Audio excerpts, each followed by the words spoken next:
When we're talking about balancing busy and summer is about to be here, it has to be a topic we cover because being a mom entrepreneur and anticipating kids coming home for summer, it is okay. We're excited. We are, but we are also stressed out of our minds because we're trying to figure out how we're going to do it all. Like, how do we make the great memories? How do we have all the fun with them?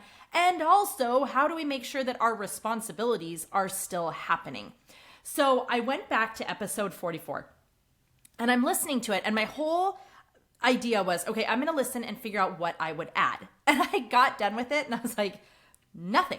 Not only would I not add things, there were things I'm not doing right now that I was like, oh yeah, oh my gosh, I need to do that because honestly, that is going to make this summer so much better. So I'm not going to change anything. I'm not re-recording. We are going to listen to what was once episode 44 again. And if it is your second time, I hope that you love it and get even more out of it. I think it is maybe slightly embarrassing, but also hilarious that I'm the one who wrote it and created it. And I was like, oh, yeah, okay, I need to fix that. I need to do that. And then I want to make one little apology because I was more on top of it that year when I recorded it, and we were recording it and publishing it. Well, I was probably recorded pre this, but it was published in April. This time it's published in May. So if you're super close to summer break, I'm sorry, but just, it's still going to give you such a great centering point. It's going to help you put everything into perspective, shift from how am I going to do to how do I want to feel? How do I want this to be experienced? And it definitely blends the tangible, like here are your steps, with honestly the very real lessons that I've learned now that I am on the other side. Now that I do have one in college, one about to go to college, and then we're about to be down to our last one. So let's jump into this episode. I can't wait to hear what you think. So send me a DM, shoot me an email, and make sure you really have this conversation with other mamas because that's going to give you so much more power. Okay, in we go. This is the Working Mom's Guide to Summer Vacation, summer break. When your kids are home from school. When my kids were little, I didn't really know any other working moms actually. So when summer came, I was at a loss on how to balance the kids being home and my work schedule. I heard someone say one of the best things you can do when you're trying to figure out how you're going to do summer break and work is to ask other parents, but I didn't have any. So this episode is dedicated to anyone who's not really sure who to go ask and who needs some guidance. Now that all of my kids are in high school, this episode, it's dedicated to you mamas trying to figure out how this is all going to work. I'm going to share with you what I've tried. I'm going to tell you what worked. I'm going to tell you what definitely did not and failed. I'm going to share about the mom guilt and the frustration when it didn't work. And I'm going to share about how good it felt when it did and the actual tangible steps that I took to make that work for me. And we're going to really take this in two different areas. We're going to look at the philosophical, and we're going to also take a very tangible approach. So we need to start by asking and knowing, how do you set yourself up for success? Okay, that's going to be the tangible. But what is success? And that is the philosophical. So how are we going to set it up? We're going to talk all about that. But you need to know what success looks like. And I'm going to say it later, but I'm going to say it now. Is success really how much work you can get done during the summer? Or is it how many memories and moments you capture with your kiddos? We'll come back to that, but I'm going to just set that in there right now. So this episode is for a listener. Her name is Carly Jo, and she sent me a DM. I tell you guys to do this. I hope you will. What do you want to hear me talk about? What do you need help with? How can I help you balance the busy? Well, Carly Jo is incredible, and she DM'd me and she said, okay, anticipating this summer, when you work from home or run a small business from home and being able to balance my work and my kids. She shared vulnerably that she struggled so much last summer, feeling like she wasn't doing a good job. So, Carly Jo, this is for you. All right, let's dig in. First things first, when it comes to summer, we cannot expect things to look the same. So we have to accept, better yet, embrace that things are going to look different than they do September through June or whatever your school year is. Now, I know that seems probably obvious to almost all of you, but it wasn't for me. I don't know why I thought that I was just going to make my same work routines, schedules, the same expectations, that I was going to just get them to fit into summer. It's not advisable, and it didn't work. So we have to start there. The first year, I really did try to act like everything was going to be as normal, aka the same way it looked while they were in school. And it ended in tears, both mine and theirs. There was too much screen time. I was behind on deadlines. There was so much stress and guilt. I mean, it felt horrible. It didn't feel like summertime and, all the happy, fun feelings we feel. It felt like more stress, more weight. So move on to year 2, and I did get it a little better. I planned a little earlier for summer activities, getting them into camps and different things like that. And I simplified some of the big pain points. I'll get into more of these, but one of them was dinner time. Just creating simpler dinners. So I'm talking summer dinner menus that were fast and easy, and they were on rotation over and over again. I was not needing to rethink this. The easiest of them being really and truly like the Costco rotisserie chicken, and it was either a top Asian salad, and I fancied up by adding a can of mandarin oranges, some cilantro, and those little crunchies, or it was even simpler, and it was the rotisserie chicken atop the Costco Caesar salad. And that is dinner once a week, sometimes 2 times a week. I mean, that can be done in 10 minutes. And then in year 3, that's when I really, really feel like I got good at this. So I started looking for simplifying. I started looking for cutting things down a little bit and preparing myself to be able to do that. But year 3, that's when I got better at this. It did take a while, so I hope I cut out some of the pain of it taking longer for you.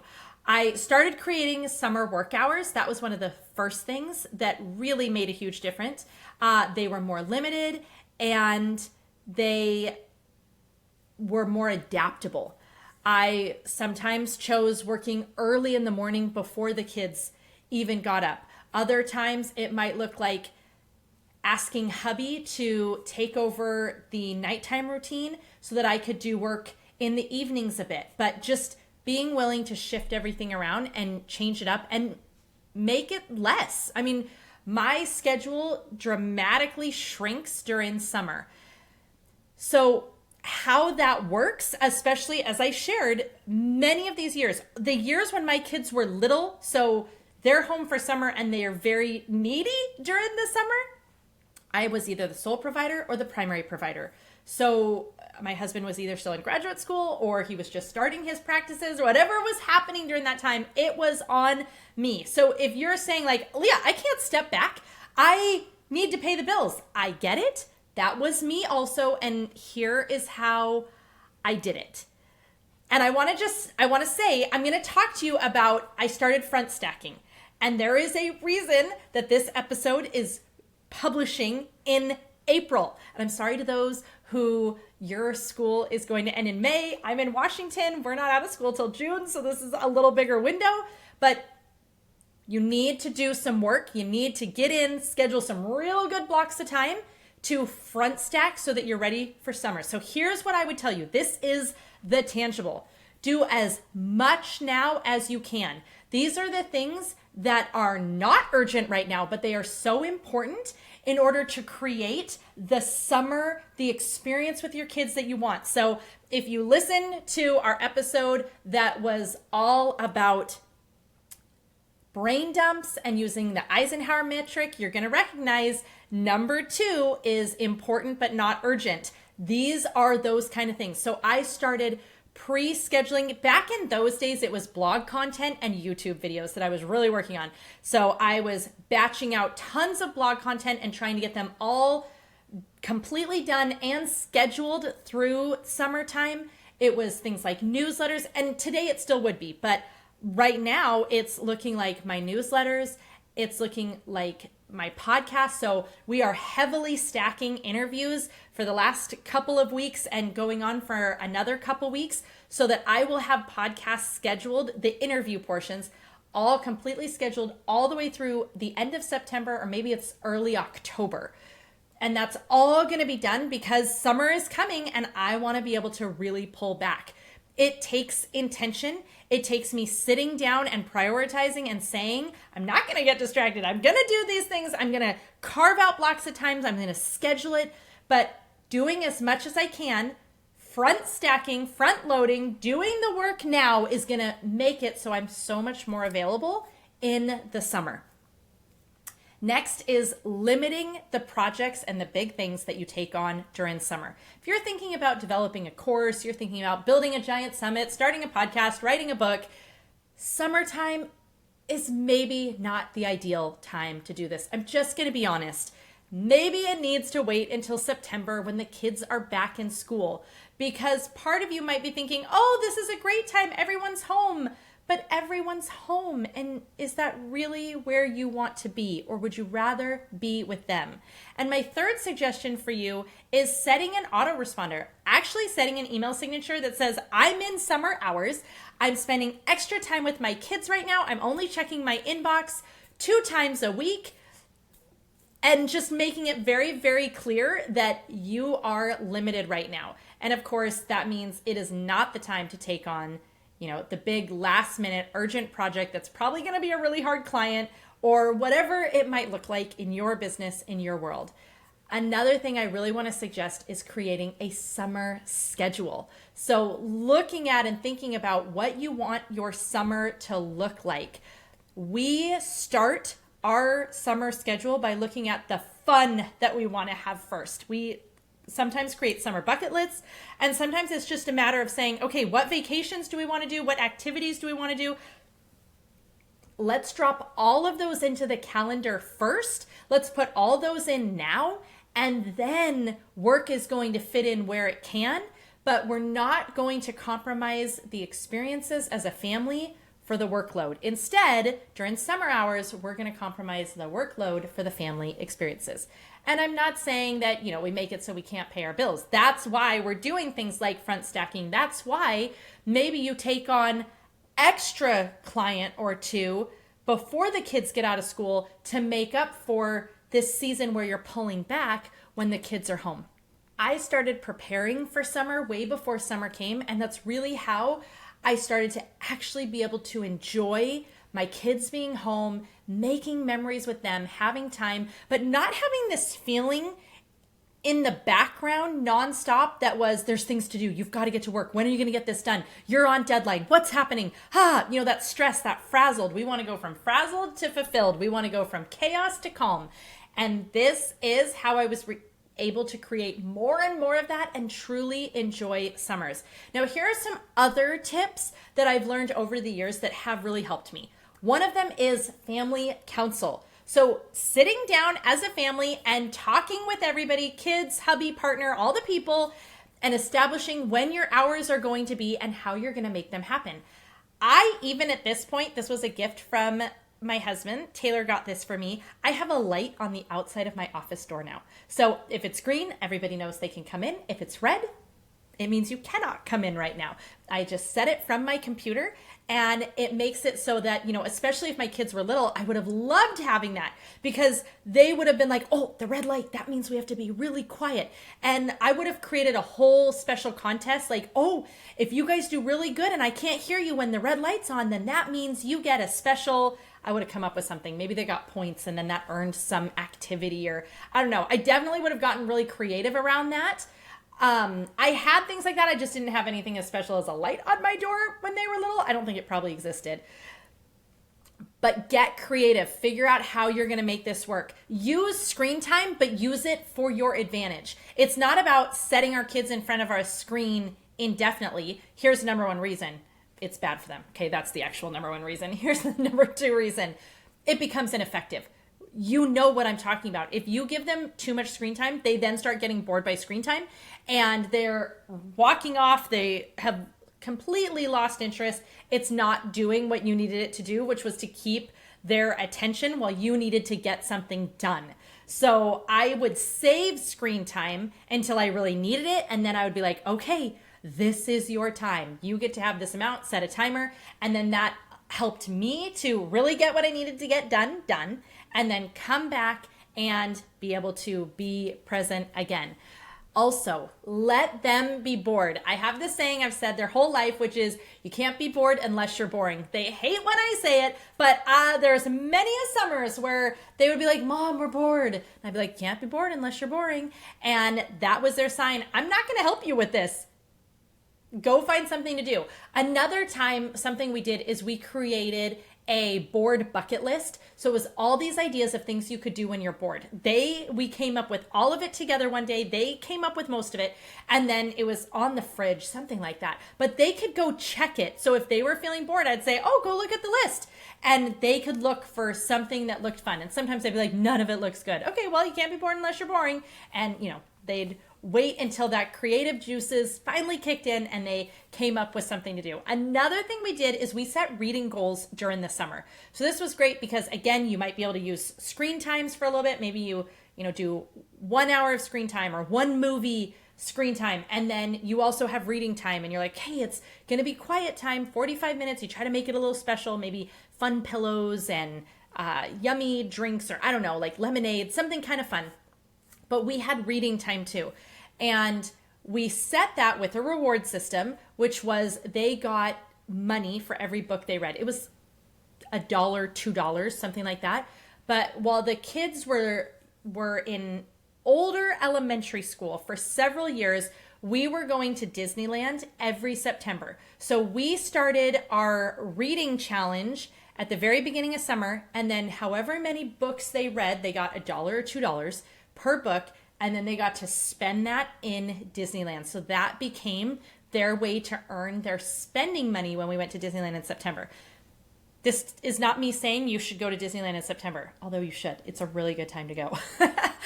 This is me telling you, get creative. Figure out how you could make a reward system that helps your kids be excited about reading and doing these different things. And of course, we can't have this episode without talking about the idea of getting external help, outsourcing. Maybe that looks like actually paying someone to help you. Maybe you happen to have a family member, a friend that you could ask to help one day a week. Maybe it's a trade. You got to make sure that's actually working for you though, because if you end up having to be all in watching their kids, it's not serving you and that's probably not worth your time. One year we did pay someone. So most of the years we did not live close enough to family for them to be able to help. And one year we had a nanny who lived with us for the summer. She had been our babysitter through all of her high school years. And then we had recently moved away. We were in a bigger city now. She was getting ready to go to college and she came and stayed with us for the summer to be able to just experience something new. And she would help in the morning. So she got the kids up. She got them to their swim lessons and did those activities, played with them a little bit, made lunch. Then I came out at lunchtime. We all had lunch together and then played from there together. So it was great because I got up a little bit before the kids and it gave me a really good chunk of time to get my work done in a few hours in the morning. And then I had the whole rest of the day to play with them and be fully present. There are so many things that we can do to make summer be something that we really enjoy, something that feels good and works for us. And I'm going to say most of it is going to rest on getting organized and doing some work early to set yourself up for success. But let me just say this. You have 17 summers. 18 if you're really lucky. The first 3, they really can't remember. And the last 3, they're going to have their own social lives, activities, possibly even jobs. So how are you going to make the most of these summers that you have? Here's what I would honestly do different if I could do it again. And I'm not saying it in a regret way. I try not to regret, but being that this is it for me, that my oldest is 18 and she's going off to college and summers are looking very, very different. Here is how I would have changed things if I could, from one mama to another. I would automate more. I would work less. I would say no to the last minute clients. I would let myself miss the deadline before I missed time with them. I'd go to the park. I'd set up the outdoor movie night. I'd eat more picnics, even if it was just the Costco rotisserie chicken on top of the Costco Caesar salad. I'd plan more, and I'd realize sooner that time is our most precious commodity. You can make more money. Money is always out there. It's always available. You only have so much time. And as one mama who is truly running out of time, running out of summers with her kids, that is what I would change. So I hope that this episode helps you both from a philosophical, personal perspective of be present, be there, make the memories. It's worth it. You will never regret that. And a tangible, here's how we still make sure that we cover the mortgage and pay for food and all those things. Please share this episode with another mama who is working. We need each other's help. I did not know these things and it was so hard figuring it out. So share this with the women in your life that you love and that you care about who are also trying to figure out how the heck to manage summer vacation when the kids are home. Thank you so much for being part of the Balancing Busy podcast, where I help you do less but better so that we can live our dreams and build the business and the life of our dreams, but without sacrificing our home, our health, and our happiness. I'll see you next week, and here is to the most incredible summer yet.